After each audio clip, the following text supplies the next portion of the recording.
What's up, guys? We're back again with some more real and important talks on this YouTube channel, guys. County Gains News Network is in full effect. I love the response I'm getting from all my different GRIPT reactions. So today we have some more, guys. This one is the most important one in Ireland. Okay, nobody can even deny this, man. This is the housing crisis that's happening in Ireland, guys. Now, the problem with the housing crisis isn't just one fold. Okay, there's a bunch of different errors and a bunch of different things that's happening that's causing it. Also, that's happening because of it, guys, homelessness and all this crazy stuff. So we're going to delve into it today. We got a new article from GRIPT. This one's about 10 months old, so it's fairly new. Soon housing in rural Ireland won't be affordable either, says report. So obviously, if you live in Dublin, guys, I don't live in Dublin. I live in the countryside in the west coast of Ireland, and it's way more affordable housing. I think Dublin prices for rent is like 1,000, 2,000, up to 4,000 per month. In Galway, in Limerick, Clare, Mayo, it's probably like, I'd say it's probably like 500, maybe 600 a month, but it's a lot cheaper anyways. Maybe 800 if you have a full house, maybe 1,000, but it's way cheaper than in Dublin. So he's saying basically now, Ben Scallan's reporting that basically housing might not be affordable even in the countryside anymore. So this one should be crazy. Drop a comment down below. Support me on Patreon, guys. Very cheap to support me. Buy me a coffee. You can support me every single month if you want to. I appreciate the love and support. We're going to keep pushing the message over here, guys, as this is my full-time job. Ben Scallan, absolute legend. Let's get it. The housing crisis is getting so bad that it's starting to look like even homes in rural areas will become unaffordable in the near future. This is Ben Scallan and you're watching GRIPT Media.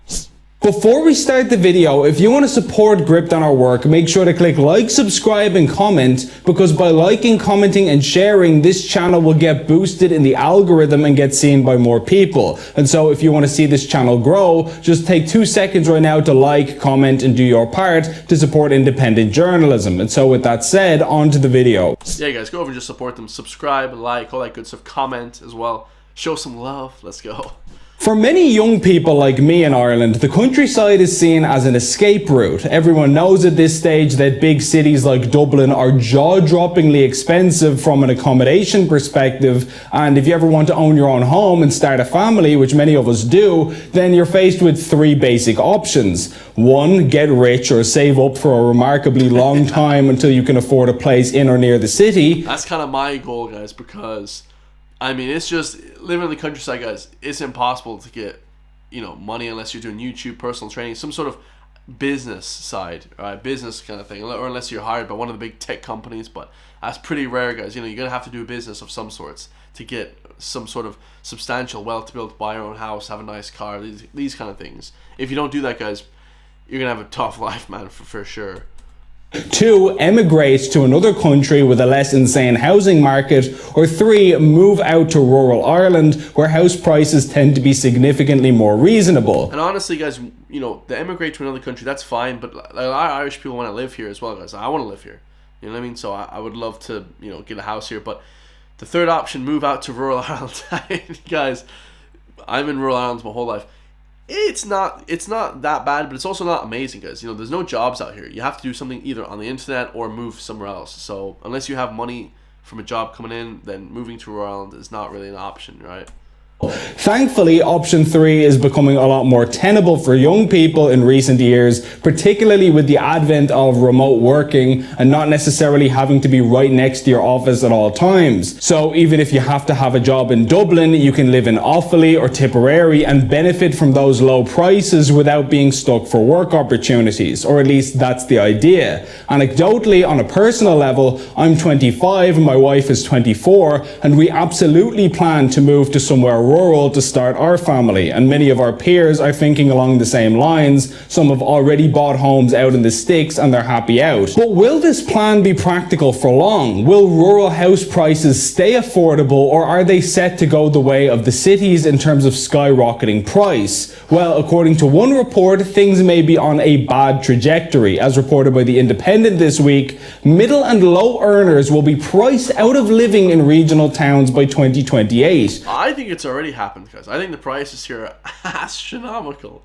They're insane, man. So I don't know who's buying houses like under 35 years old. It's just nobody, guys. Do you know what I mean? Nobody. And at the same time, guys, you're buying a house with your partner, so it's still not the same. A lot of people say, oh, I live out from the house, but you're living with 5 other guys in a house. That's still not living alone, guys. You know, the big difference, guys, big difference.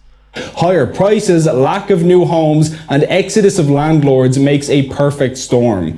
Many middle-income earners will be unable to afford to buy homes or rent in regional towns by the end of the decade, according to an unpublished report that paints a bleak picture of the future of housing affordability. It forecasts house prices in 3 Tipperary towns could increase by about 50% by 2028 based on 2021 values, while rents will also grow rapidly and undermine affordability. A property expert who has seen the report says its findings are likely to be applicable to most parts of the country outside of Dublin because Tipperary is the typical Irish region. Now, while 2028 might sound like a far-off futuristic date akin to Blade Runner, remember that that's only 5 years away now. So if this report is accurate, then house prices near small rural towns could be out of reach for most people in the very near future. It's 2024 now, so I'm watching this video like a year later, and it's pretty much going that way, guys. Very, very expensive housing. Of course, the explanation for why this is happening is not going to be summed up in a single pithy one-line answer. There are all kinds of factors that contribute to house prices, from immigration, of course, to tax, to energy and more. But when it comes to rural house prices particularly, a huge part of the problem is onerous planning regulations. I'll let independent Wexford TD Verona Murphy explain. For a long time now, there's been a lot of disquiet in relation to planning regulation, particularly in relation to rural housing. Yeah, because you have to apply for planning permission, and if someone on your road doesn't like your house, or it impedes their little cherry orchard at the back of their house, then they'll just cancel it, and then you'll have to pay an extra flipping €10,000. So it's not as easy as it seems either, guys. If you're someone who has moved home to a rural area to work from home, and you require a house that allows you to do that, you need to have a very serious economic need.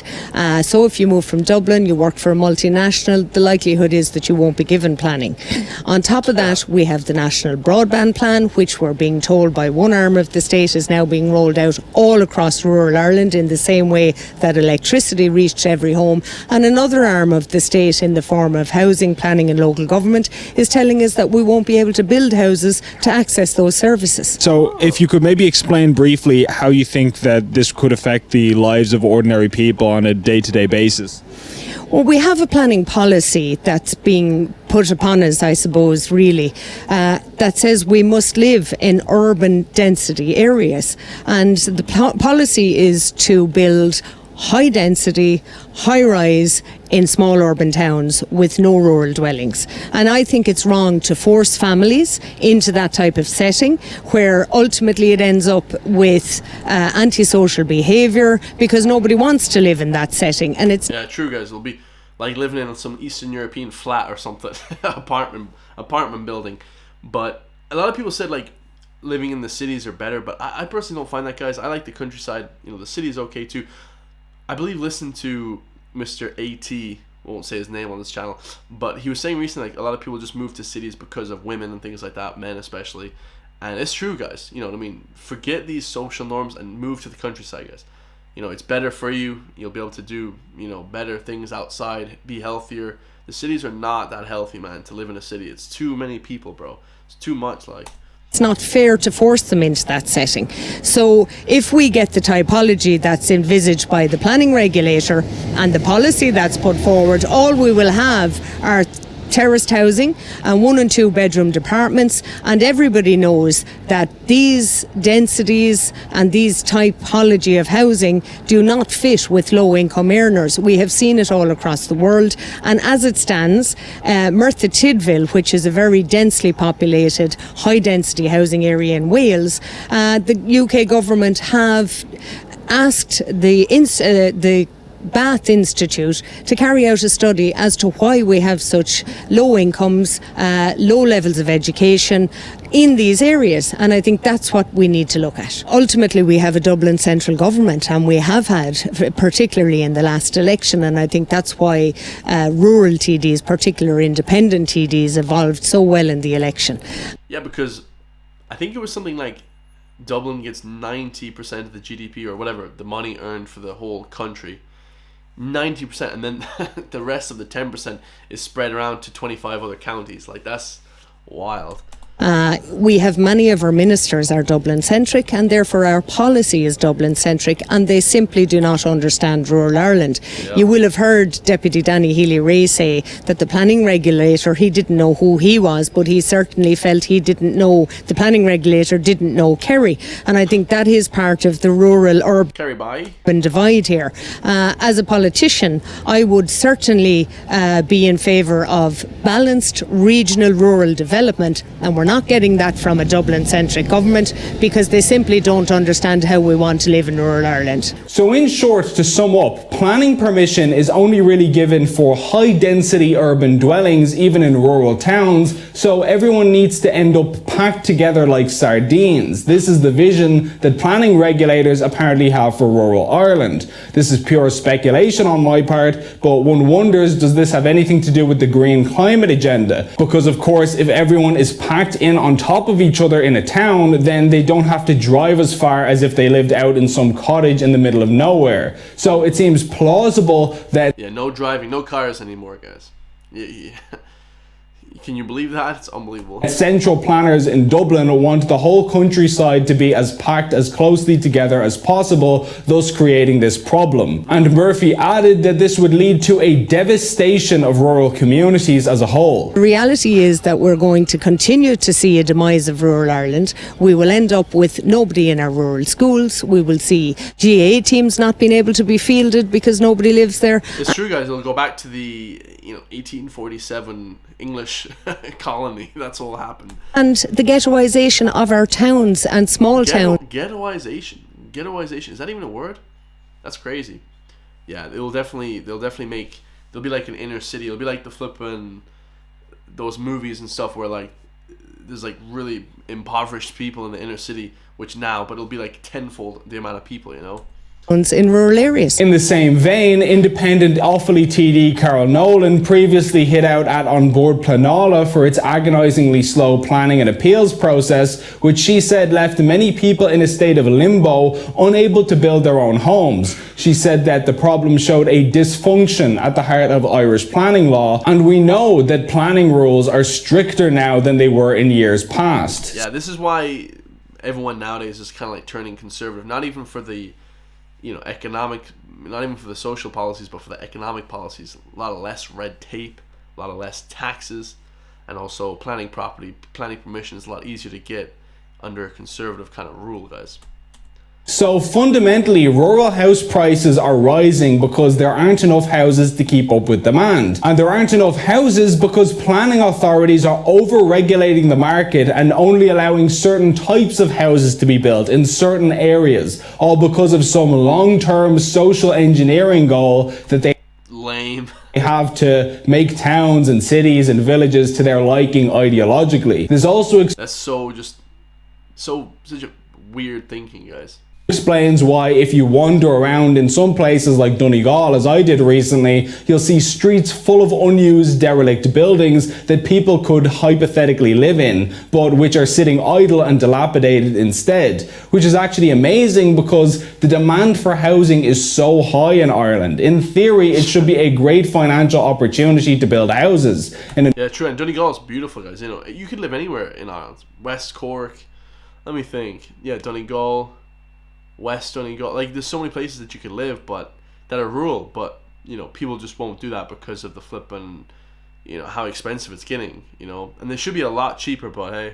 In a normal market economy where there's a scarce resource that everyone wants, some shrewd entrepreneur or businessman will swoop in to reap the rewards of that situation. And yet in Ireland, people would rather let buildings rot by the hundreds than actually turn them into a house, because by putting so many regulatory hurdles in place, we've succeeded in making the construction of new homes an enormous pain in the ass and actually not worth it. When you think about any market economy, a guy whose job is to sell houses wants wants to sell one to you, obviously, and he can only do that if he sets the price at a level that you can actually pay and agree to. If Cadbury's could sell cream eggs for £1,000,000 each, they'd happily do so, but nobody would pay €1,000,000 for a cream egg, and if they set the price that high, then the company would go out of business, needless to say. Yeah, good analogy, you know what I mean? It's just the price are way too crazy high, and then there should be a market for it. You know, people aren't fair. One of the things I noticed about doing business in Ireland, people aren't fair with their prices, guys. It has to be fair, man. You have to be fair price. You can't just gouge it every single corner. It's not fair, man. Give a fair price and you'll get repeat customers, and big business will happen eventually. Don't be greedy at the beginning, you know. So instead, they have to set it at a level that you are actually willing to pay. And similarly, when it comes to housing, the producers and the consumers want to make a deal here. The developer doesn't get any money by just hoarding houses to himself like a hobgoblin. He gets money by selling or renting the house to someone like you or me. And that's only possible if he sets the price at an affordable level. So the developer has built a house, you want to buy a house, you both agree on a price, and you're just about to shake hands and make the deal when suddenly in comes on board Planala or the local county council, slapping your hands away and saying, hold on now, I don't like where this is or the type of housing that you two have decided on, so here's a list of requirements as to how it should be. And so by that's probably their issue, because they didn't build infrastructure in that area, the government, you know. Adding in loads of artificial conditions, they end up inflating the price so much that you can no longer afford it, and you say, actually, never mind, we don't have a deal. And so the housing crisis continues unabated. And these policies have serious consequences for society, as France is now finding out the hard way. The French public are freaking out about President Macron's decision to increase the pension age due to that country's demographic crisis. But Ireland has a demographic crisis of our own as well. And the only way to avert that crisis without mass immigration is to increase the pension age, which nobody wants to do, or to have more young people working and providing for pensions and things of that nature through their taxes. And young people like my wife and I aren't going to stay in Ireland if they can't afford a home. Yeah. People can't start families and produce more Irish taxpayers if they're locked out of the housing market. And without Matrix has us truly well and locked in, guys. Families, we end up with the social catastrophe seen in the streets of Paris today. The government needs to get real about housing in this country and learn a thing or two about supply and demand before the proverbial really hits the fan. Please like and share this video, and if you enjoyed it, please consider signing up for a monthly donation via the link on screen to help. Hey guys, go up to GRIPT Media, go up and donate to their channel as well if you guys want to support them. Unreal, man. Unreal video again. Ben is a beast. He always, you know, puts it to us clearly in a language we can understand, not some, you know, convoluted craziness that the politicians try and, you know, always try and get us with, guys. But, you know, absolutely fine, man. Yeah, definitely there needs to be some sort of businessman to lead the way in Ireland. You know, we need a businessman for now in charge. You know, because if we don't, guys, it's just downhill, man. And normally people on the left are not that great business people, so we need a business person that can really supply good houses to people. I love you guys all. Stay free, and I'll see you all in the next one, man. Peace.